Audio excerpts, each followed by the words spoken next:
الرحمن الرحیم۔ اب دیکھیے قلتی کی تعلیم۔ قلتی کہا تو ایک عورت، زمانہ گزشتہ زمانے میں صیغہ واحد مؤنث حاضر، بعد اس وقت فعل ماضی معروف اسباب نصر انصر اجوف واوی۔ قلتی اصل میں قولتی تھا، بروزن نصر تھی۔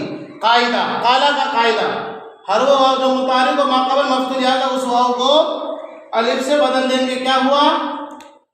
قالتی ہوا۔ کیا ہوا؟ قالتی ہوا۔ اجتماعی ساکنہ مثل الف کو حذف کر دیا، قلتی ہوا۔ پھر واو کے حذف پر دلالت کرنے کے لیے قاف کو کیا کر دیا ہم نے؟ ضمہ دے دیا، قلتی ہوا۔ ایک تعلیم ہو گئی قلتی کی۔ دوسری تعلیم قولتی کو نقل کر دیا ہم نے قاولتی کی طرف۔ دونوں تعلیم لیتے چلو، ٹھیک ہے؟ بفتح الواو کو بضم الواو کی طرف منتقل کر دیے۔ پھر اس کے بعد واو اس پہ ضمہ ہے، اس وجہ سے دوسرا ضمہ اس کے لیے دشوار ہے، لہذا اس ضمہ کو منتقل کر کے ہم نے قاف کو دے دیا، قاف کے اندر حذف کر دیا، قولتی ہوا۔ پھر اجتماع ساکنہ ہوا، اس لیے واو حذف ہو گیا اور قلتی ہو گیا۔ سمجھ گئے تعلیم اچھی طرح سے؟ اب آ جائیے، قلتما کہا تم دو عورتوں نے گزشتہ زمانے میں واحد تسنیہ مؤنث حاضر، بعد اس بات فعل ماضی معروف اسباب نصر اجوف واوی۔ اس کی وہی تعلیل ہے جو تعلیل قلتما تسنیہ مذکر حاضر میں ہوئی ہے، ٹھیک ہے؟ لہٰذا اس کی تعلیل کی ضرورت نہیں ہے۔ اب آگے قلتنا کی، تو قلتنا اصل میں کیا تھا؟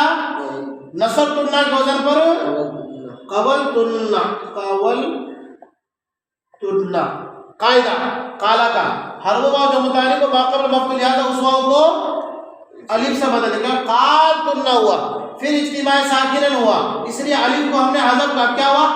قلتنا ہوا۔ پھر واو کے حذف پر دلالت کرنے کے لیے قاف کو ضمہ دے دیا، کیا ہوا؟ قلتنا ہوا۔ ایک تعلیم سمجھ گئے، دوسری تعلیم سمجھیے۔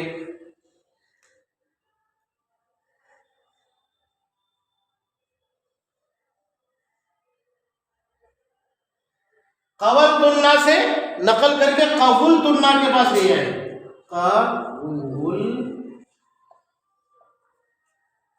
قولتنا، ٹھیک ہے؟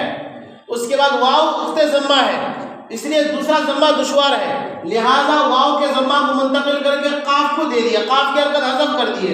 اب ہو گیا یہاں پر قولتنا، اجتماع ساکنن ہوا، اس لیے واو کو حذف کر دیا، کیا ہو گیا؟ قلتنا ہو گیا۔ سمجھ گئے؟